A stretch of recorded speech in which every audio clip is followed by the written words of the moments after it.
talk today to you guys about the crisis and kind of some market predictions. And I'm not one to predict markets. That's not what I do. But I know a lot of people that are in the industry, and we talk to a lot of people that are at some really high levels.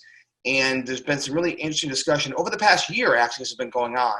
And pre-COVID, there were conversations. And now certainly everything's up in the air, and everyone asks me, well, what's going to happen? I'm like, well, I don't know, my crystal ball is broken, so I don't have an exact answer. No one knows, right? No one knows what tomorrow is going to bring. Certainly in this world, no one knows, but there are things that have happened in the past that can help to predict the future, and there are indicating factors that can direct us in the right direction, if that makes sense. So I want to just kind of backtrack and talk about our history so you know where we're coming from. So when Amber and I started in 2007, there was, chatter of the market not looking so good. And all of a sudden, we owned our first house and literally, boom, the market tanked. And all of a sudden, was it Lehman Brothers, whatever the first one was that shut down, that was kind of a big indication, like, we have a major problem. This is a company that's been around for over 100 years just shut down. And they're starting to lay off people like crazy. And so that stuff started to happen. Now, I wouldn't say that we were experienced real estate investors at that point. We were trying to flip our first house to make money. So I wasn't really paying too much attention to what was happening. So some people have said, you guys were brilliant. You're going at the right time. And my answer is, no, I was kind of lucky. I said, but sometimes being in the right place at the right time requires that you're taking action. And sometimes you can catch the wave if you're in the water and you're swimming. And we were already swimming when the wave hit, because we were doing our first flip, the market crashed, then financing went away. When all the financing went away and the credit market shrunk drastically, that's when we were forced to start finding private lenders, and things really took a turn for us and really switched for us.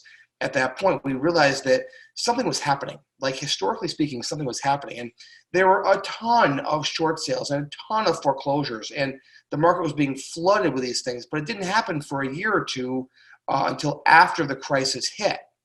So we learned a lot by being in there. And again, we were in the thick of it. So sometimes you don't learn, actually a lot of times you don't learn until you step back and take a look back. I always love the saying that life has to be lived forward, but it can only be understood looking backward. And looking back to when we made our wealth, we really carved a name for ourselves, was during the 2008 housing crisis. Now, that's what I want to talk about next, is that was a housing crisis, right? That was specifically about the housing market. And that's really what happened. It was the housing market that crashed. And that's certainly, when any large market crashes, it throws the other markets into a downward spiral also. But it was a housing market crisis. So therefore, there were a lot of houses because it was a housing market crisis. Okay. But here's what I will tell you. No matter of who's in the office, when the stimulus starts to happen, when the stimulus checks stop coming in, when the extra unemployment stops, when the eviction moratoriums stop, all those things stop, and life goes back to somewhat normal, there will be a massive impact. You don't have to be a rocket scientist to know there will be a massive impact for that to happen. Time-wise, I would venture to say you're looking at 1 to 2 years. I think sometime in late 2021, you'll start to see the ramifications of what's happening now. We tell our kids all the time, right? There's consequences for your actions.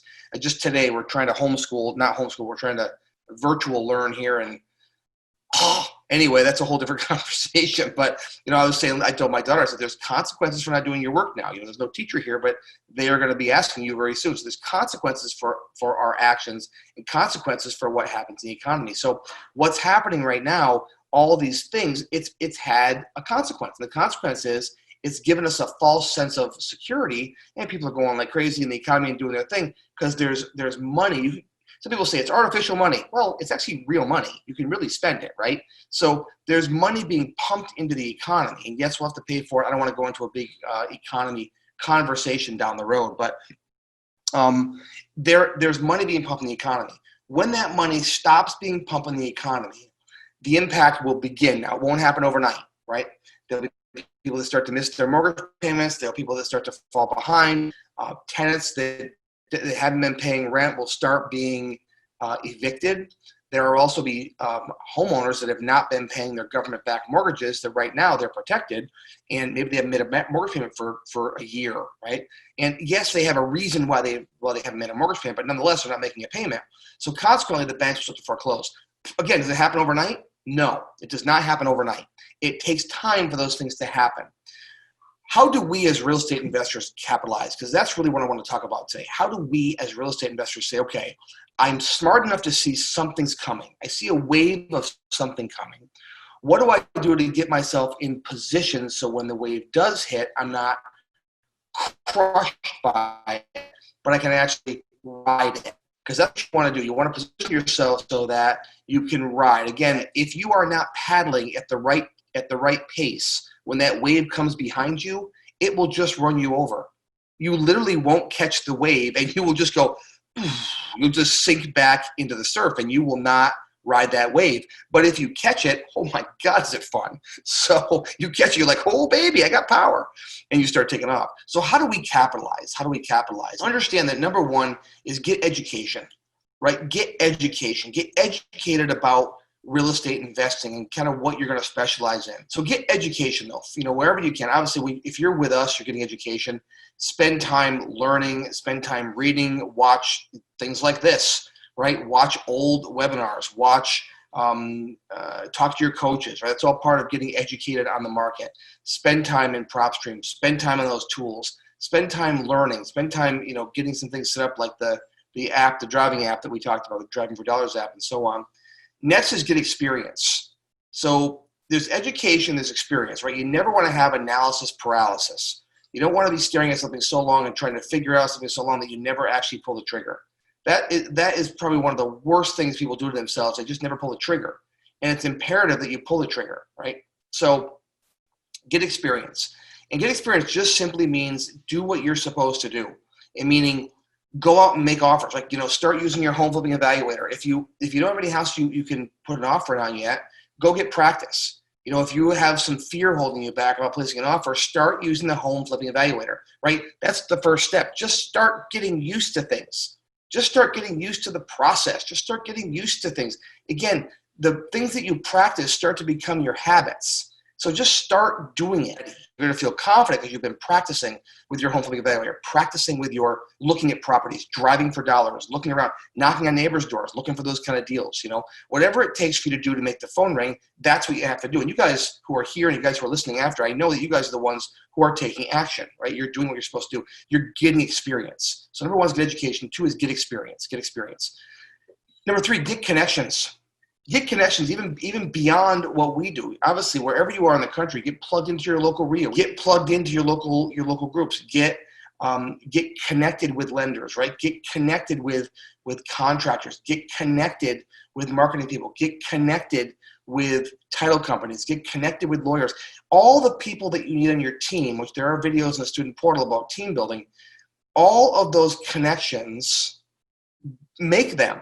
Start getting connections in place, because when the wave takes off and you're moving fast, you have to be able to know who to call. So you want to start building those connections now.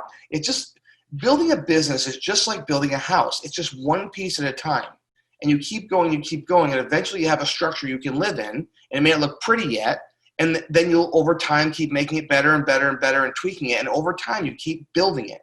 You keep building your business so it looks better and better and stronger. It doesn't happen overnight. So it doesn't happen overnight. I think you guys know that from that. So get connections is important. This one I'm going to drive home. Get your private lending lined up. They may have to tighten up their terms, right? Right now they have some great terms, but they may have to tighten up those terms. And if they do, I'm going to strongly encourage you to do what Amber and I did, and that is get private lending put together. And spend time doing that, because if you remember the story, if you've never heard it, I'll tell you. You've already heard it. I'm sorry, I'm going to bore you again. But Amber and I we had 2 houses that were under contract. And we had mortgages planned for those. And ironically speaking, all of a sudden they were yanked. The mortgages were yanked from us, and we had 2 weeks to close. And we did not know what to do. But because we went out and we had been sending out letters before this happened, because I thought, well, I think we should get some private lenders. And I had been digging my well before I was thirsty. When the time came and I had somebody that was kind of interested in what we did, and I could show them a property and say, here's your security, and here's my plan with it, and here's how I'm going to pay you, and here's when you'll get your estimated return. All of a sudden, things changed for us, and one investor turned to 2, turned to 4, turned to 11, and maybe we have 12 or 15 investors and about $15 million now $5 million that we play with. And I could raise that to be more if I needed to. Right now, I don't need to. So I don't raise it to be more. But if you want to, you can certainly do that, right? Again, I'm telling you what I do with my business. You can do whatever you want with your business. But getting private lending lined up is going to be crucial for you as things go forward and as the economy starts to make some turns. Because when the economy makes turns, you want to have access to capital. I say it all the time. If you've not done Capwell yet, get credit cards at Capwell. Make sure that you don't have to use them. They're 0%. They're sitting there, right? I don't think they even have annual fees in these cards. You have a fee to get. You have a fee to get the cards up front. But once you have them for life, unless you shut them down. But you've got access to capital. I can't, although mine. So it's funny. I went and got a line of credit, which I never used at my business. I went and got one for $100,000 just to have it. And I know I haven't used it, but right during the pandemic, I went and got it because I thought I better have this, just in case. So I have access to, just between credit cards and lines of credit, I don't know, $400,000 or $500,000 probably, and I don't use that, but I have it to be available to me if I need it. And I can't stress that part enough, is you have to be ready. You have to be ready with your capital. Be ready with private lending. That stuff is really, really important. All right. So we have get education, get experience, get connections, get your private lending lined up so you're ready to go and you can move fast no matter what the economy does. Those private lenders, once you build a relationship with them, they trust you and they trust your judgment, and they want a good return too. And they're getting a good return. So build that relationship and you'll have them for a lifetime. I'm speaking from experience. Get marketing up and working and tweaked. Okay, next one is get marketing up and working and tweaked. Whatever marketing you choose, I don't care if it's bandit signs. I see plenty of those around town. Again, I did those for years around here, but I see those around town. In your neck of the woods, you probably see it too. There's bandit signs. There's your online marketing. There's the driving for dollars app. Whatever you're doing, right, from a marketing standpoint, start to get a system so you have leads coming in every month. Whatever that is for you, direct mail, whatever, you have to invest some money. Now, if you don't have money to invest in marketing, then don't. Then you have to use time. You're either going to use time or money when you're doing marketing, right? So one or the other. So if you're going to use time, well, that's driving around, looking for houses, sending out letters, putting cards on doors, right? That takes time to do. It's effective, but it takes time. Or again, the next step is that you do some marketing and have things come to you, social media marketing, or whatever you choose. Again, you have to pick the marketing. Whatever thing you do, you don't have to be a mass market. You don't have to spend $40,000 a month like we do. You can spend $4,000 a month, or $400 a month, or $40 a month. I don't care what you do, but you have to have a system that makes the phone ring to you consistently for new deals. And be aware of your lead sources. Now, what I mean is, when you market for lead sources. As things change and the economy changes, your lead sources will change too. So you might say, I'm going to put more time into pre-foreclosures, more time into people that are falling behind in taxes, right? You're going to put more time. So you may change your marketing a little bit depending on the economy, but get your marketing up and working and tweaked. So the next one is to learn all types of financing. Learn all types of financing. Again, who knows what's going to happen with the market? Who knows what's going to happen with lending? And with hard money lending and private lending, right now it's plentiful, but there could come a time when it's not plentiful and the people get scared. And I went through that where all of a sudden, literally, they were all shut down. It was nothing available, nothing. And I went, well, I'm not going to stop flipping houses. And it's amazing when you've burned your boats, how you figure out how to take the island. When you have no plan B and you have no other option, it's amazing what the human mind can do. So in your mind, I want you to start thinking to yourself, okay, what are other types of financing besides private lending? Because you may have to have a deal or two under your belt before a private lender will even talk to you. That's possible. It's very possible. Someone may say, I don't know, I'm a little nervous about that. And if you can get a couple deals under your belt first, different conversation. Because now you're talking to somebody and saying, look, I've done 2 deals. Matter of fact, that's how it went for us. I said, look, we have a deal under our belt. And we had 2 deals, actually. We had the condo we were living in. We just showed that we created value. And then we had the house that we flipped and made $17,000 on.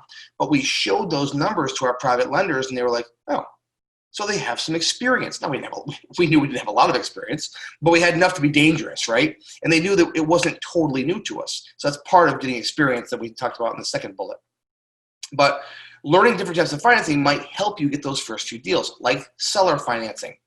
Get good at seller financing. Listen, there's a lot of people out there that might want to get out of their house, and right now it's a seller's market. So there's lots of buyers out there. When the market starts to turn, there's not nearly as many buyers, and you and I as home buyers will not have the competition that you have today.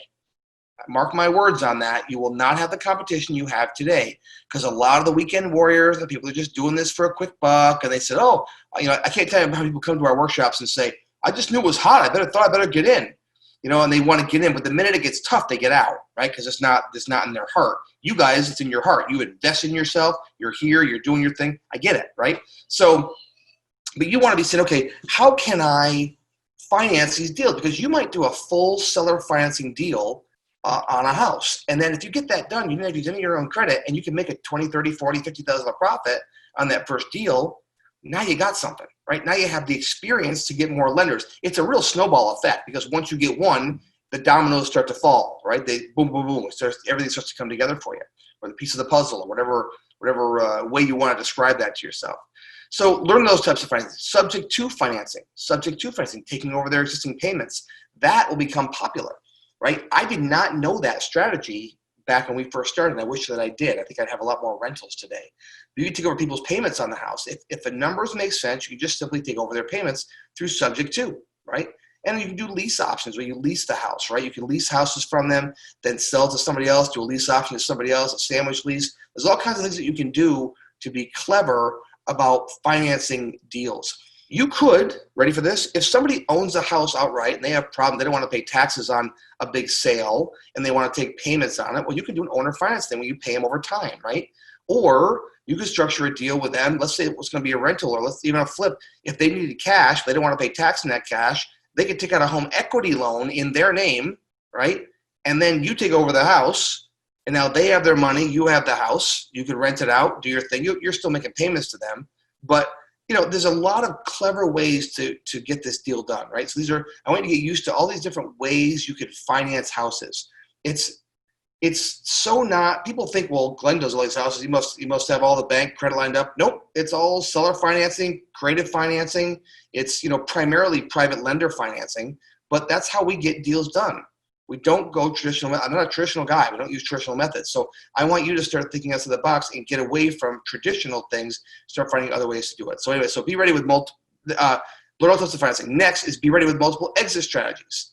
So I want you to start getting good at your first two deals. I think if you're brand new, I want you to focus your first two deals on getting, making that first $100,000 in your first 12 months. That's really where I want your focus to be. But remember, through that process, you're going to learn all the things I'm talking about.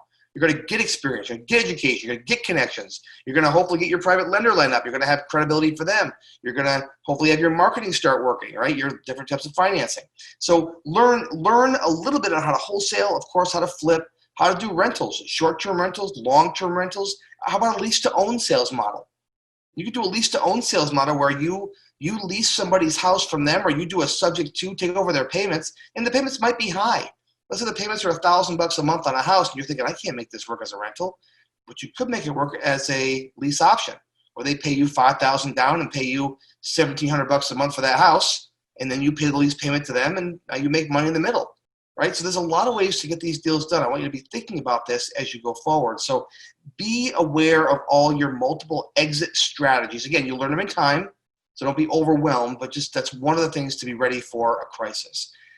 Next is be aware of what's happening in the economy and listen for things. Listen for things like, foreclosures increasing, or interest rates starting to hike up, right? Those are all indicators. Those are indicators or signals there's about to be a shift in the economy.